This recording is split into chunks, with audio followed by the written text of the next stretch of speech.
आणि गाईज हे बघा, हे तुम्ही बघताय. आता तुम्हाला पण प्रश्न पडला असेल ना, ही लोक अशी एकामेकावरती माती का टाकतायत किंवा ह्या मातीमध्ये खेळतायत का?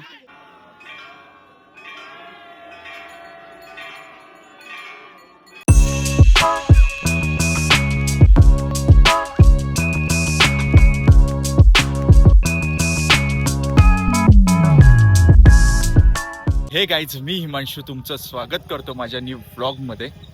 आणि गाईज आता सकाळचे 5:30 वाजलेत आणि आम्ही दर्शनाला निघालोय. पहिले आपण जाणार आहोत जिथे श्रीकृष्णांचं जन्म झालं त्या ठिकाणी, जन्म ठिकाणी आपण जाणार आहोत आणि त्याच्यानंतर मग बाकीच्या गोष्टी आपण करू.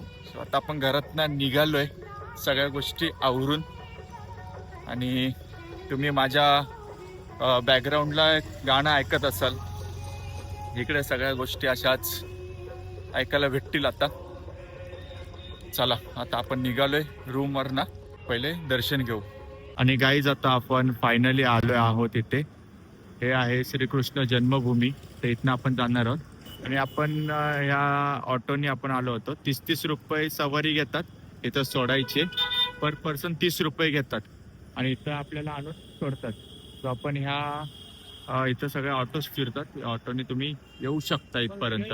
गाईज हे बघा, हे आहे प्रवेशद्वार आणि आता आपण इथनं प्रवेश करणार आहे. तुम्ही बघताय, असं भारी वाटते. हे प्रवेशद्वार आहे आणि आता आपण ह्या प्रवेशद्वारातनं आतमध्ये आपण एंट्री करतोय आणि फायनली आपण आतमध्ये चाललोय. राधे राधे. आणि गाईज आता आपण दर्शन करून बाहेर आलो, कारण की मोबाईल वगैरे काहीच अलाउड नाही आहे आतमध्ये. मोबाईल, बॅग वगैरे सगळं इकडे जमा करायला लावलेलं, त्यामुळे आतमध्ये काहीच अलाउड नाही आहे. आणि खूप भारी दर्शन झालं. आतमध्ये गेल्या गेल्या पहिली आरती भेटली आपल्याला, जी 6:30ला होते आरती इकडे. ती आरती पहिली भेटली आणि मग आता दर्शन वगैरे करून आता आपण बाहेर पडलोय. आणि गाईस, तुम्ही आता हे जे बघताय हे आहे पौत्रा कुंड, जिकडे श्रीकृष्णांचा जन्म झाला. तिथले जे कपडे होते त्यांचे, ते ह्या कुंडामध्ये धुतले गेले, त्यामुळे या कुंडाचं नाव पौत्रा कुंड म्हणून पडलं. आणि तुम्ही इथे बघताय तर हे आहे आपण जे आता जिथं श्रीकृष्णाचा जन्म झाला, ज्या तुरुंगात, त्या तुरुंगाच्या बाहेर आलोय आपण आणि त्या बाहेरच हे पौत्रा कुंड आहे. आणि गाईज आता आपण आलो आहोत भूतेश्वर महादेव मंदिरात. खूप प्राचीन महादेव मंदिर आहे हे. आणि या मंदिरात आता आपण आलोय, भूतेश्वर महादेव मंदिर. ओम नमः शिवाय. आणि गाईज हे बघा, हे आहे भूतेश्वर महाराजांचं मंदिर.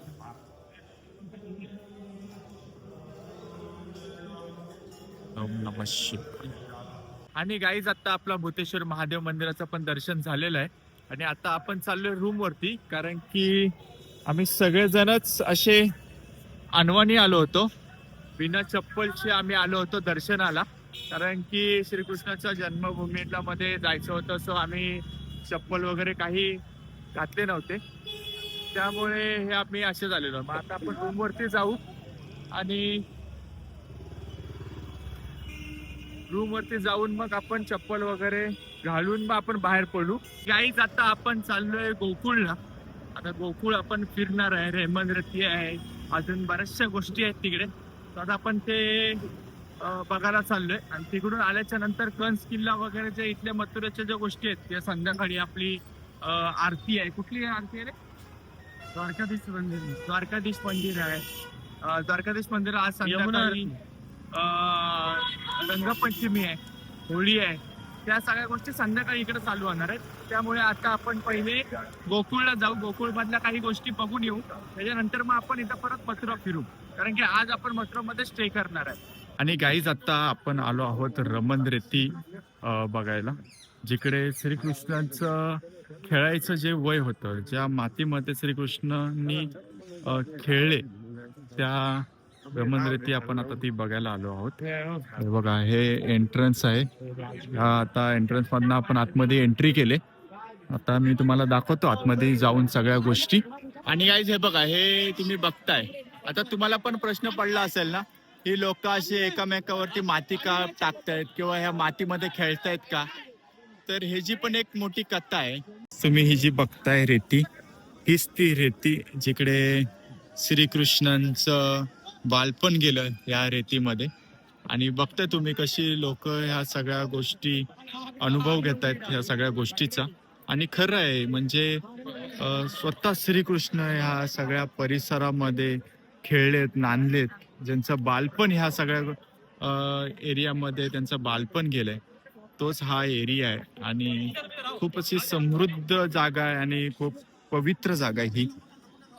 आणि अशा ठिकाणी आपण आज उभे आहोत या ठिकाणावरती. ह्याच्यापेक्षा मौल्यवान गोष्ट कुठलीच असू शकत नाही. हीच ती रेती जिकडे श्रीकृष्णांचा पदस्पर्श झालेला आहे ह्या मातीवरती, या रेतीवरती. आणि खरंच खूप भारी आहे जागा आहे. ते बघू शकता प्रत्येक जण ह्या मातीमध्ये कोण लोटांगण घालतोय, कोण खेळतोय, कोण माती उडवतोय. कारण की बालकृष्णांनी पण ह्याच गोष्टी केल्या होत्या आहे बघा, हे तुम्ही बघताय समोर. जेव्हा श्रीकृष्ण लहान होते तेव्हा पण त्यांनी ह्या अशाच गोष्टी केल्या होत्या, ह्या मातीसोबत, मातीमध्ये खेळ. म्हणजे आपण लहान असताना मातीमध्ये जसं खेळायचं तसंच श्रीकृष्ण ह्या मातीमध्ये खेळायचा. आणि तुम्ही प्रत्येक ठिकाणी बघू शकता प्रत्येक जण ह्या मातीचा आनंद घेतोय, ह्या रेतीचा आनंद घेतोय. कारण की तेवढी पवित्रता आहे ह्या मातीमध्ये किंवा या रेतीमध्ये. तुम्ही बघताय नाही बघा कशी ही माती एकामेकांना अंगावरती टाकली जाते आणि या सगळ्या गोष्टी करतायत लोक. ही गोष्ट आहे ह्या मातीची आणि ह्या पवित्रतेची. काहीच हे बघा काय, अरे का पाणी बाळवा बाहेर रोड पर हिरण फुलदा करता हिरण, हरिण आहेत. आणि हे सगळं आतमध्ये बघा.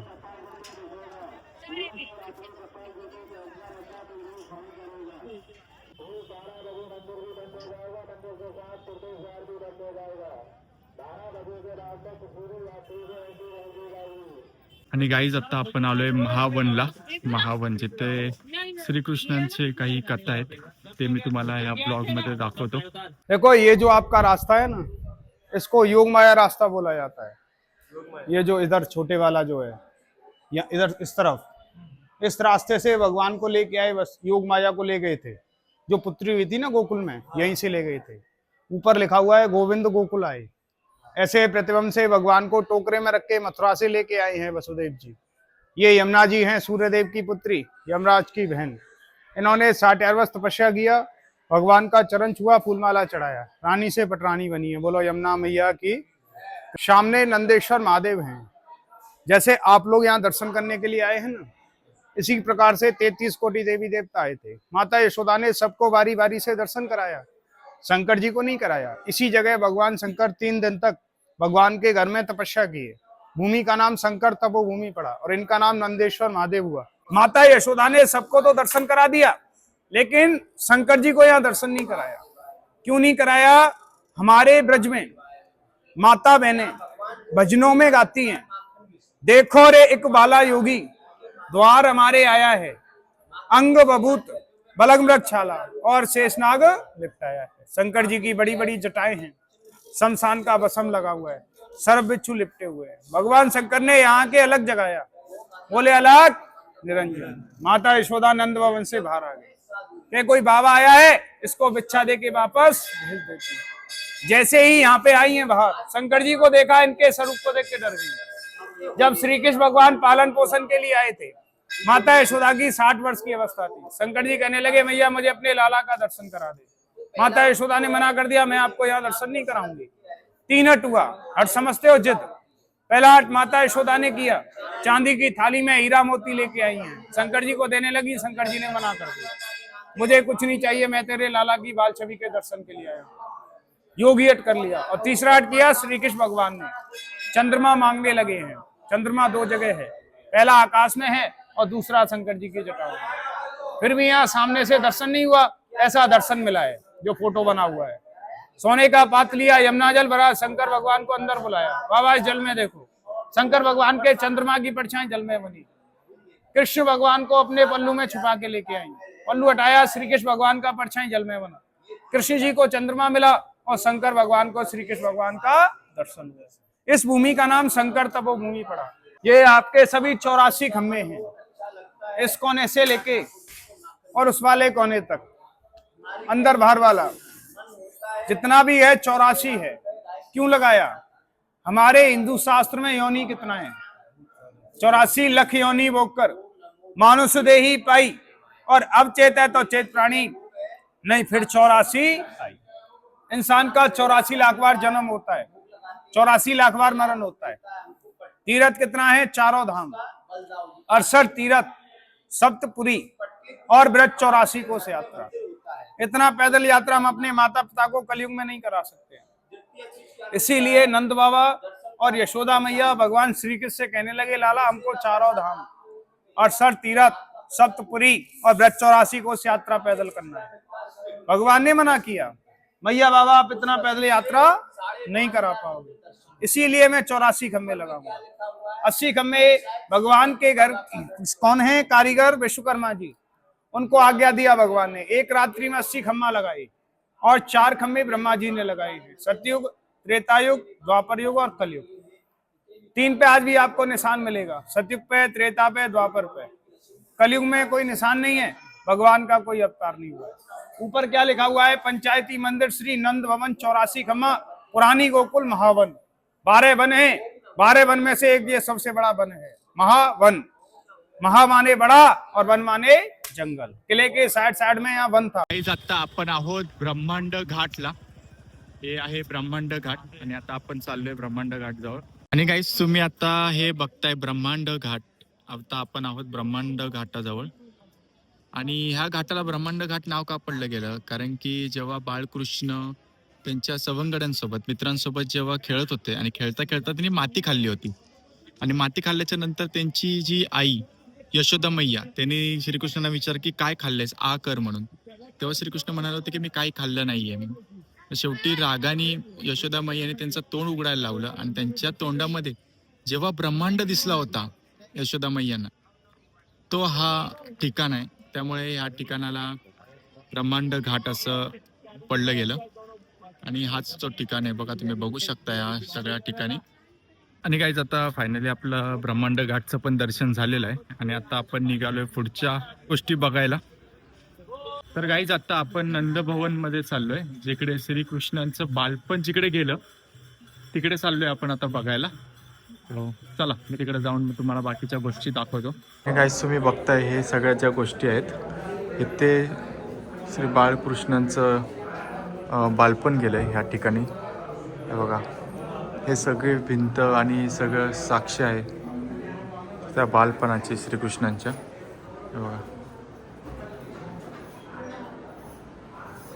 आणि गाईज आता आम्ही चाललो द्वारकाधीश मंदिरात। द्वारकाधीश मंदिरात पहिले दर्शन घेऊ आणि तिथेच आता त्या घाटावरती आरती पण असणार आहे। ती आरती आपण घ्यायचा प्रयत्न करू, कारण की ती संध्याकाळी 6 वाजता आरती असते। आपण आता थोड्या वेळापूर्वी रूमवरती आलो होतो आराम करण्यासाठी, कारण की सकाळी आपण 4 वाजता बाहेर पडलो होतो आणि 4 वाजता दर्शन वगैरे घेऊन आपण गोकुळला गेलो होतो आणि गोकुळवरनं मग आपण आता थोड्या वेळापूर्वी रूमवरती आलो, एक 15-20 मिनिटं आराम केला आणि आता आपण चाललोय द्वारकाधीश मंदिरात। गाईज आपण फायनली आपण द्वारकाधीश मंदिराजवळ पोहोचलेलो आहे आणि हे मंदिराची एंट्रन्स आहे आणि आता आपण आतमध्ये एंट्री करतोय।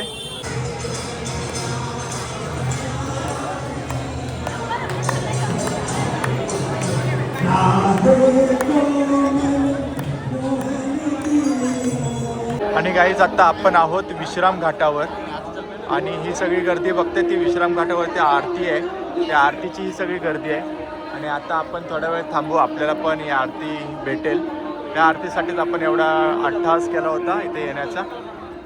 सो आता ह्या आरतीसाठी आपण थांबलो इथे।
आणि गाईज आता जस्ट आपली विश्राम घाटावरची आरती पार पडली आणि तुम्ही माझ्या मागं बघताय तीच ही आता आरती ज्या ठिकाणी झाली तीच ह्या आता आरतीचा या ठिकाण आहे. आणि तुम्ही समोर बघताय ही यमुना नदी. या नदीची रोज आरती होते आणि आपलं एवढं चांगलं भाग्य आहे की आपण त्या आरतीच्या जवळच उभे होतो आणि आपल्याला खूप चांगली आरती बघायला भेटली आणि खूप चांगलं दर्शन झालं. आणि गाईज आता आम्ही फिरतोय मथुरेमधले गल्ल्या आणि गल्ल्या, कारण की आम्ही आता यमुना नदीचं दर्शन घेतलं, तिकडची आरती अटेंड केली आणि आता आम्ही जातोय, कुठं जातोय आपण आता? रंगमंदिर. रंगमंदिर. आणि रंगमंदिरच्या नंतर आपण जाणार आहे ध्रुवटीला. सो आता निहलनी असे गल्ली गल्लीतनं जागा काढले आणि त्या गल्ल्या गल्ल्या आम्ही बघत चाललोय. मस्त एक चांगली वाईब्स घेत चाललोय आम्ही मथुराची. जुन्या म्हाडात पण मथुरेचे आम्ही गल्ल्या फिरतोय. हे बघा, तुम्हाला काय दिसतंय नाही दिसतंय माहित नाही, आम्हाला पण काय दिसत नाहीये. पण ह्या अशा गल्ल्या आणि ही घरं बघताय तुम्ही, जुनी पुराणी घरं आहेत. हे बघा, पायगुण चांगला आहे आमचा, लाईटी लागल्या. सो हे आहेत सगळ्या रस्ते आणि आता आम्ही लागलो मेन रस्त्याला. आणि बघा ही आहे यमुना नदी. बघा हे बघा, इथनं बघताय ही यमुना नदी. सो आता चाललोय आम्ही आज दिवसभर, पूर्ण दिवस फिरतोय आम्ही, फक्त आणि फक्त फिरतोय. बाकी आराम रेस्ट वगैरे काही नाहीये आमच्या यादीत. आम्ही अशी एक लिस्ट बनवली, त्या लिस्टमध्ये सगळे मथुरामधले झाले, नंतर गोकुळमधले झाले. गोकुळमधले तर जेवढे आम्ही लिस्ट काढलेली त्यातलं प्रत्येक मंदिर झालंय आमचं दर्शन घेऊन. आणि मथुरातले काही लिस्ट काढलेले, त्यातले आता थोडेफार राहिलेत, तेच आम्ही आता दर्शन घेत घेत घेत घेत आम्ही आता पुढे निघालोय. आणि गाईज आता आंघोळ वगैरे करून आता झोपायची तयारी चालू होती. ते माझ्या मागं बघताय तुम्ही, हे दोघं झोपलेत. मी आता ब्लॉग एडिट करायला बसतोय. ब्लॉग वगैरे एडिट करून अपलोड वगैरे करून मग मी पण झोपेन, कारण की उद्या आपले काही 2-4 स्पॉट राहिलेत मथुरामधले, ते आपल्याला उद्या कव्हर करायचेत. आणि मग इथूनच आपल्याला उद्या नंदगावला जायचं आहे. सो आत्ता ब्लॉग एडिट वगैरे करून मग झोपतो मी. तर हा ब्लॉग एवढाच होता. हा ब्लॉग तुम्हाला कसा वाटला ते मला नक्की कळवा, कारण की मी मथुरा आणि गोकुळमधल्या बऱ्याचशा गोष्टी तुम्हाला दाखवण्याचा प्रयत्न केला ह्या ब्लॉगमध्ये. सो हा ब्लॉग तुम्हाला कसा वाटला ते मला नक्की कमेंटमध्ये सांगा. तुम्ही तर कमेंट केलात तर मला अजून चांगलं वाटेल, अजून मी चांगल्या गोष्टी तुम्हाला दाखवू शकेन. सो चला, आवडला असेल तर लाईक करा, चॅनलला सबस्क्राईब करा आणि कमेंट करायला विसरू नका. थँक्यू.